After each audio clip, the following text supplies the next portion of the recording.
ମାଇର video ତ ଚାଲିଛି ଆଉ କ'ଣ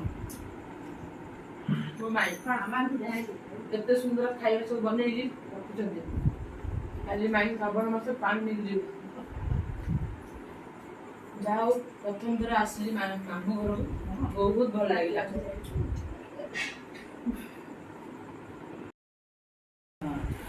ଏ ବୋହେ ମୋ ସାନ ମାଇଁ ମୋ ସାନ ମାଇଁ ଏଇ ଭାଗ୍ୟ ଟିକେ ରାତିରେ ଆସିକି ପହଞ୍ଚିଲୁ। ପିଠା କଲେ ସାଇ ସାଇ ମାମା ଏ ନା ନା ଚାଲ ସେ ଘରକୁ ଏଇ ଆଡ ଯା ଦାଦା ବଡ଼ ମାମୁଁ ଆଇଲେଣି। ଯା ବା ନା ନା ଚାଲ ଆଇଲୁ ଚାଲୁ